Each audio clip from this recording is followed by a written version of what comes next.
Setelah menunggu sekian lama, akhirnya 1.717 pegawai pemerintah dengan perjanjian kerja atau P3K, tenaga kesehatan di lingkungan pemerintah Aceh terima surat keputusan SK yang diserahkan langsung oleh penjabat Gubernur Aceh, Ahmad Marzuki, yang berlangsung di halaman kantor Gubernur Aceh.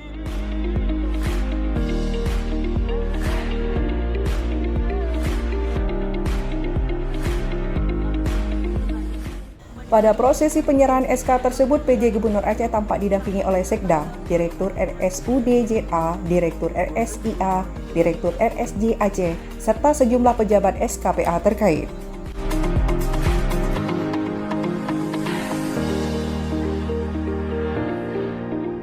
Proses pengangkatan pejabat fungsional PNS dan PPPK tersebut telah berjalan sesuai dengan Permen PAN RB nomor 1 tahun 2023.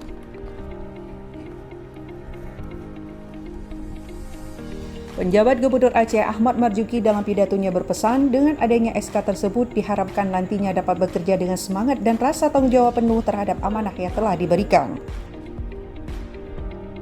Saudara-saudari yang bekerja khususnya di Dinas Kesehatan, saya harapkan dengan telah diserahkannya SK ini bisa bekerja lebih baik, bekerja lebih semangat untuk membantu kesulitan masyarakat dan juga memperbaiki semua urusan-urusan di bidang masing-masing. Ucapan selamat karena ada penantiannya sudah cukup panjang, ada yang sampai 15 tahun. Alhamdulillah hari ini udah dapat SK-nya dan itu harus menjadi pemicu semangat untuk bekerja lebih baik. Sementara itu, para penerima SK PPPK yang sudah lama menunggu mengucapkan rasa syukur dan terima kasih kepada pemerintah Aceh. Seperti yang diucapkan oleh Asisten Apoteker dan Perawatan RSUDJA yang sudah sejak lama menunggu SK tersebut. Alhamdulillah hari ini kami telah terima SK P3K. Terima kasih kepada pemerintah Aceh yang telah memberikan kesempatan kami bagi tenaga kontrak di pemerintah Aceh untuk diangkat menjadi P3K. Kami mendapat satu amanah dan ini syukur alhamdulillah sudah sekian tahun kami menunggu.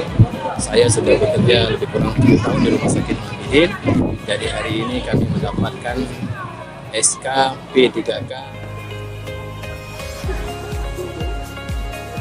Banda Aceh, Tim Liputan melaporkan.